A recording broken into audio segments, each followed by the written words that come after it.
welcome back. As you can see, we got the Camaro behind me. You're going to be doing some work on that. Just small little tedious things. I got to do an oil change because I haven't done an oil change on it in 3 years. I don't know. Whenever I posted up this video right around here is when the last time we did the oil change. It happens. Oil's oil. The turn signals aren't working, so that's one thing I gotta look into. I'll figure out why the gas gauge isn't working. Maybe it's a bad ground. Maybe try to get the trunk open. I haven't actually had the trunk open on this yet because when I got it, it didn't have a set of keys, so I had to pull the steering wheel out, put basically a new lock and tumbler in. So that's on the list. And I'll be showing you what I have in store for this car later on. So let's get started. Put this thing up in the air.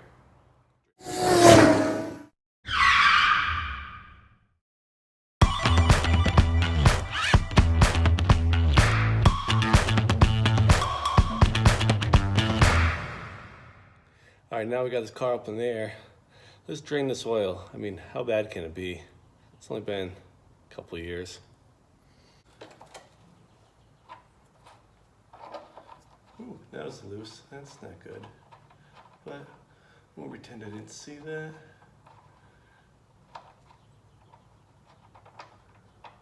Ooh, easy. Try to catch it. Ooh, perfect.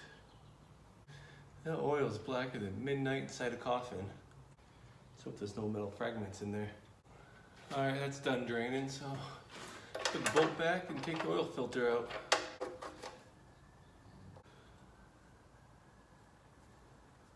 Ooh, I don't know if that should have been that loose or not, but oh well, works in my favor. Got some more leakage. Ooh. So I got this AC Delco filter because, well, it was the cheapest, and so that's what's going in here. Ooh, it's a blue color too.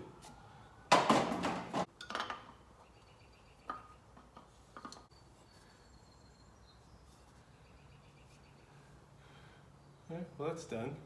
Alright, now let's dump into fresh oil. This it says Fram on it, but it's not like the oil filters that are terrible in quality. It's actually, I think, CarQuest or whatever Advanced Auto has, just with a different name on it.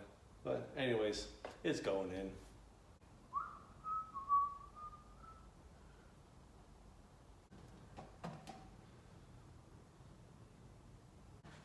All right, now that's all set.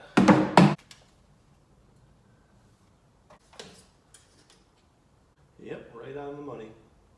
All right, now to figure out why I don't have working turn signals. They turn on when I flip the switch, but they stay solid. I'm thinking it's the flasher relay.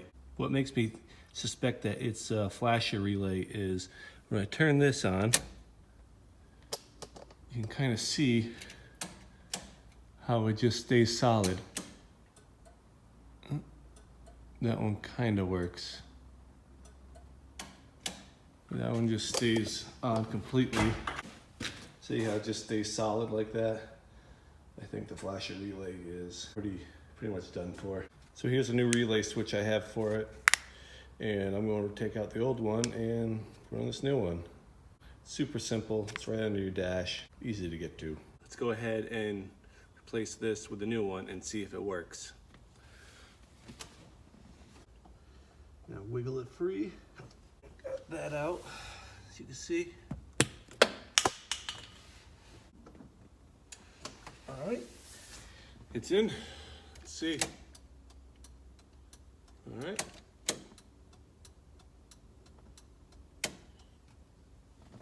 Both of them work now. That was easy.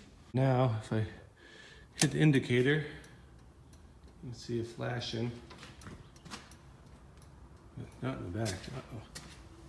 What's going on here? Huh, the bulb must be burnt out. Let me try the other side. See the flash vaguely. You can see it on the door. So that means the bulb must be out on that side.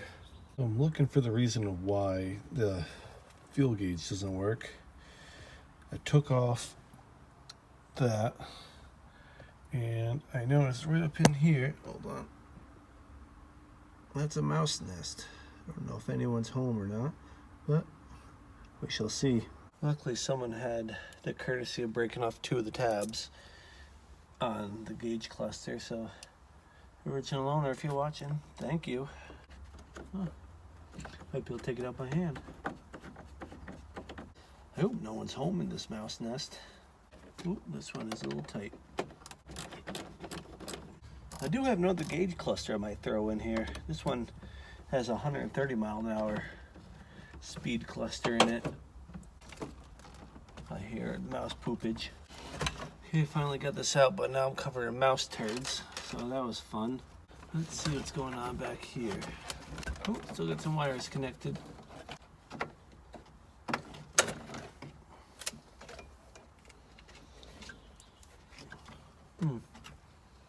Wow. I don't know if you can see or not. That mouse house was a 5-star resort. That thing was huge.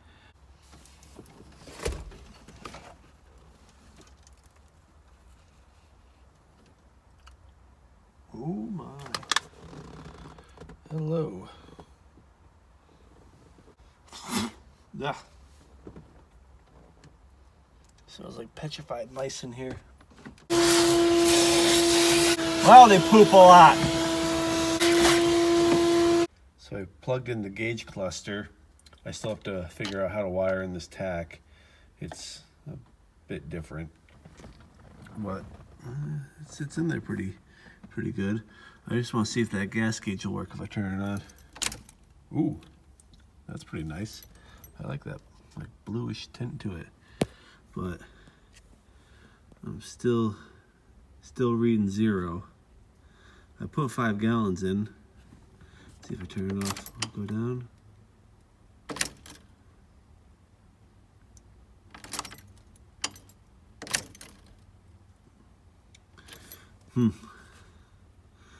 Like I said, I put 5 gallons worth of gas in it.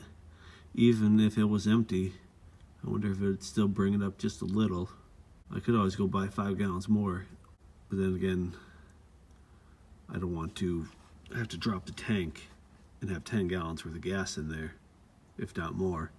So like an idiot, I bought another 5 gallons worth of gas, dumped it in, and the gauge hasn't really done anything. So it's time to drill into the trunk since I don't have the key. So I finally got done drilling out the lock, and this is what it looks like inside. Ugh. More mouse poop, some kind of book. What is? Ooh. Gauges. Don't know how good they are. Let's see.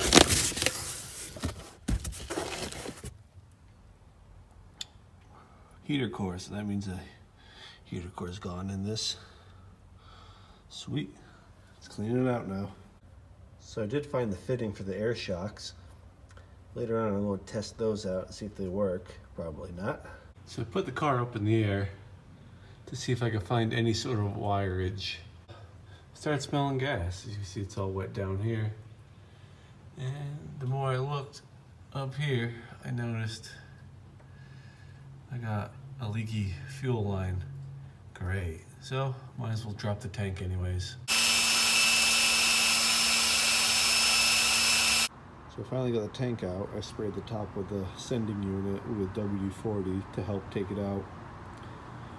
But underneath the car, a little crispy. Not too bad over here. These bushings, they're completely shot, as you can see. I got all new hardware, these springs, all that. The biggest downfall is this frame rail right here. It's pretty rotted. I thought it was just back here. I figured, oh, no big deal to cut that out. But it goes all the way right there. But I'll get it fixed. Like that bolt right up there, that's pretty rotted in there.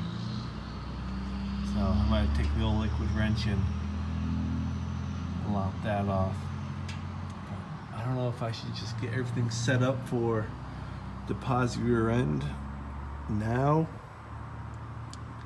Just build it. I do have a second set of tires so I can throw in that spare Posi rear end I have. Just get it to where I can roll it underneath and just lop this all out together. And once when I have this out, just fix on the frame, or just try to fix that now and leave this in and get to the Posi rear end when I can, because this is my open diff. As you can see, that tire's got nothing left. That tire's got life on it. But all in time, I guess, right? Unfortunately, I have to wait because no one around has a sending unit for an 81 Camaro apparently. So that should be in a couple days, but that gives me enough time to take out the old sending unit and drain the rest of the gas out of the gas tank.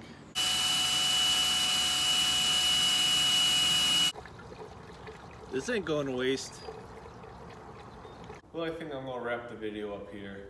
If you like this video, give it a thumbs up. If you haven't subscribed, think about doing that. There's going to be a lot more Camaro content coming out. Leave a comment. What should I do with it? Should I go drag racing? Should I bomb through the woods? Should I just do burnouts with it, donuts, terrorize the neighborhood, things like that?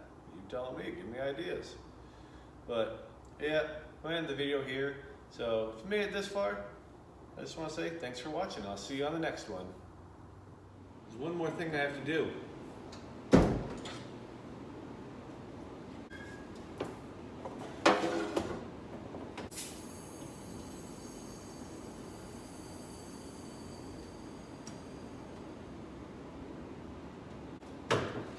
They work. Let's see if they'll hold air overnight. All right, guys, thanks for watching. See you on the next one.